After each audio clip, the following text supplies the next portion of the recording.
Hello my dear students, hope you all are stay safe and healthy. Today we are going to discuss indemnity. We want to know what is indemnity and what is guarantee. What is the difference between the indemnity and guarantee, and what are the various types of guarantee, etc. So let's see what is in contract of indemnity and guarantee. Contract of indemnity and guarantee under the Indian Contract Act 1872. Contract of indemnity, section 124. It is a contingent contract by which one party promises to save the other from loss caused to him by the conduct of the promiser himself or by the conduct of any other person. This is the contract of indemnity. The person who promises to make good the loss is called indemnifier or promiser, and the person whose loss is to be made good is called the indemnified or indemnity holder or promisee.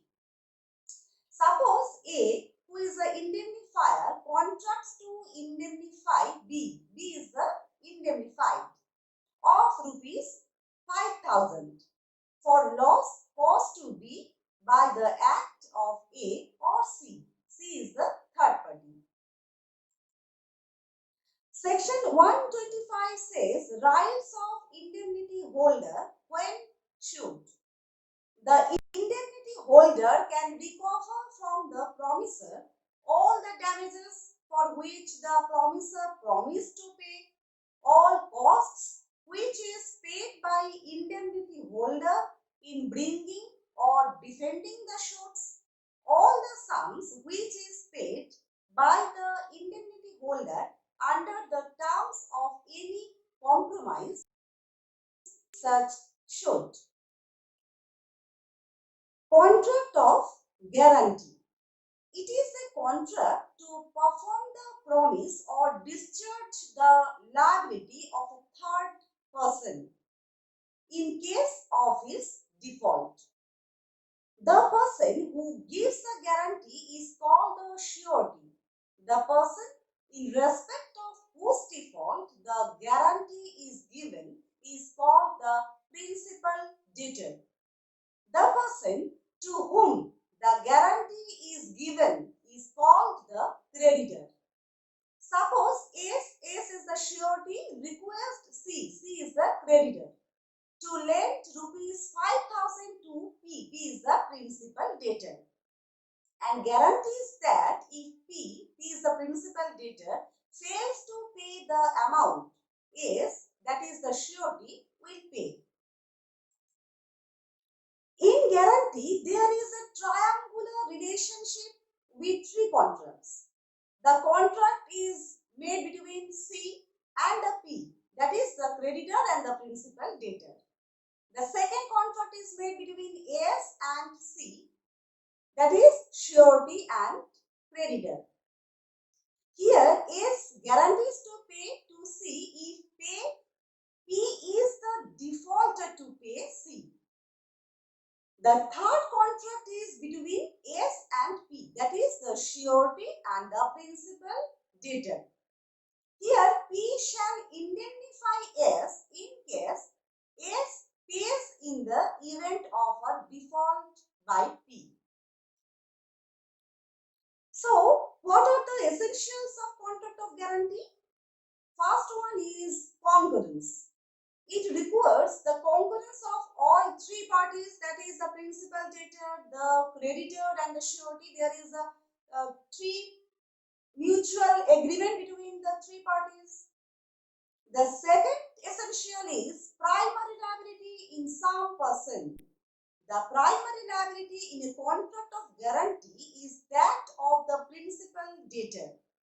The liability of the surety is secondary. It arises only when there is a default by the principal debtor. The third essential is essentials of the valid contract. A contract of guarantee must have all the essentials of the valid contract. Writing not necessary. A guarantee may be written or oral or expressed or implied. So, what is the difference between the indemnity and guarantee? In the case of contract of indemnity, there are two parties, the indemnifier and the indemnified. And in the case of guarantee, there are three parties, the creditor, the principal debtor and the surety. The liability of the indemnifier to the indemnified is primary and independent. But in the case of guarantee, the liability of creditor is secondary and the principal debtor's liability is primary. In the case of indemnity, there is only one contract, that is between the indemnifier and the indemnified. But in the case of contract of guarantee, there are three contracts. Fourth difference between the contract of indemnity and contract of guarantee is, in the case of indemnity, it is not necessary for the indemnifier to act at the request of the indemnified. But in the case of contract of guarantee, it is necessary that the surety should give the guarantee at the request of the debtor. The indemnifier's liability arises only on the happening of a contingency. But in the case of guarantee, there is usually an existing debt. An indemnifier cannot sue a third party for loss of his own name. He can do so only if there is an assignment of his favor. In the case of guarantee, a surety on discharging the debt due by the principal debtor steps into the shoes of the creditor. He can sue against the principal debtor in his own right. There are two types of guarantee, specific guarantee and continuing guarantee. When a guarantee extends to a single transaction of debt, it is called a specific or simple guarantee. And when a guarantee extends to a series of transactions, it is called continuing guarantee. Now, extent of surety's liability. Co-extensive liability, which is in section 128. Suppose S is the surety, guarantees to P the payment by P through a bill of exchange. The bill is dishonored. S, who is the surety, is liable to pay not only the amount of the bill, but also the interest and the charges which may have become due on it. Limitation of surety's liability.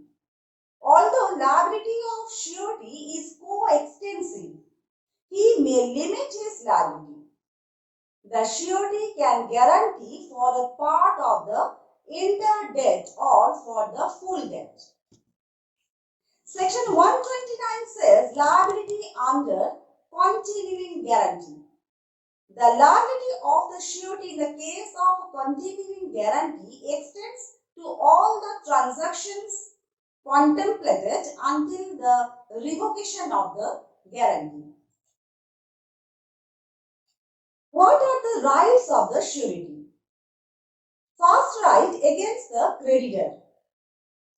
Before payment of the guaranteed debt, the surety will have to indemnify the creditor for any expenses or loss. Right of set-off. On being sued by the creditor, the surety can rely on any set-off. Set-off means a counterclaim, which the debtor has against the creditor.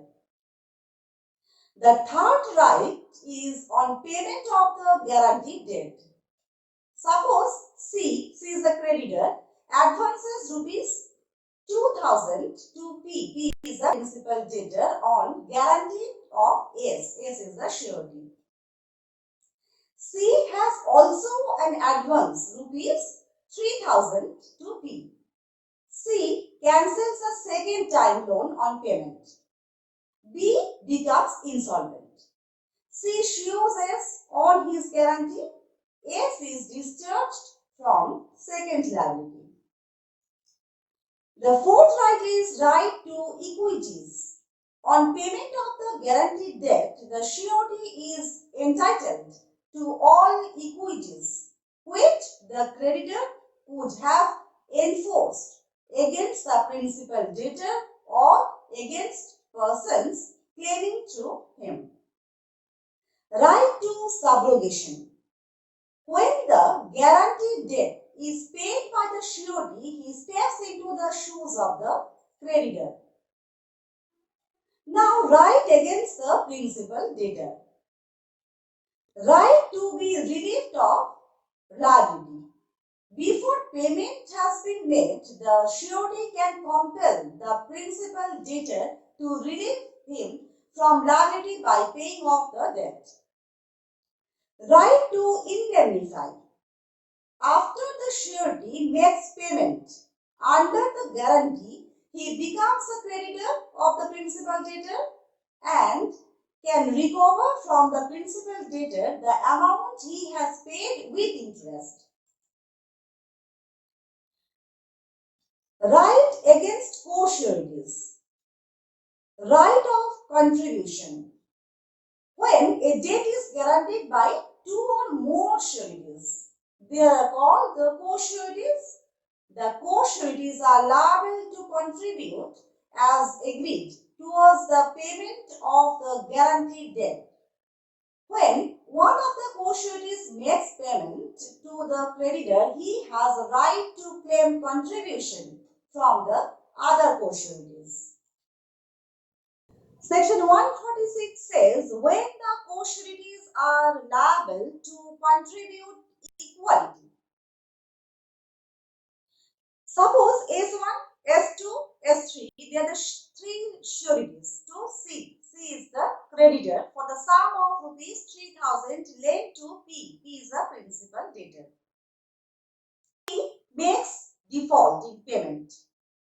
Now S1, S2 and S3 are liable as between themselves to pay rupees 1,000 each. Liability of the co-sureties bound different sums. Section 147. S1, S2 and S3, they are the sureties for P. P is the principal debtor in different penalty, such as S1 in the penalty of rupees 10,000, S2 in the penalty of rupees 20,000 and S3 in the penalty of rupees 30,000. Contributing for P's duly accounted. To C. P makes default to the extent of rupees 30,000, 40,000 and 60,000. In the case of default of 30,000, the three sureties are equally liable to pay rupees 10,000 each. In the case of default of rupees 40,000, S1 is liable to pay 10,000 because his bond is 10,000. S2 and S3 are liable to pay rupees 15,000 each. And in the case of default of 60,000, S1, S2 and S3 are liable to pay 10,000, 20,000 and 30,000 respectively. Discharge of surety. Surety's liability will be discharged by revocation.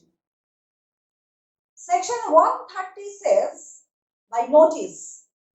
If the surety gives a notice to the creditor, his liability will be discharged, but it is not possible in the specific guarantee if the liability has already accrued. But in the case of continuing guarantee, it will be revoked by giving the notice to the creditor. Section 131 says at the date of the surety, the liability will be discharged. Section 62 says novation. If the new contract is made between the principal debtor and the surety, novation means actually the substitution. If the substituted contract is made, the old one is dismissed, invalid, and the surety's liability will be discharged. Discharge of surety by the conduct of creditor. Section 133 says variance in terms of contract. If there is any variance regarding the terms of contract of the surety, then the surety will be discharged from his liability. Section 134 says discharged of principal debtor. If the principal debtor is discharged, then the surety will automatically be discharged. Section 135 says compounding by creditor with principal debtor. If there is any contract between the creditor and the principal debtor to dismiss the surety from the liability, then the liability of the surety will automatically be discharged. Creditor's act or omission inspiring surety's eventual remedy. Section 139. If there is any act or omission of the creditor which are inconsistent with the terms and conditions of the surety without the consent of the surety, then the surety's liability will be discharged. Section 141 says loss of security. If the creditor loses the security, the liability of the surety will be discharged. By invalidation of contract. Section 142 says if the guarantee is obtained by misrepresentation, then the liability of the surety will be discharged.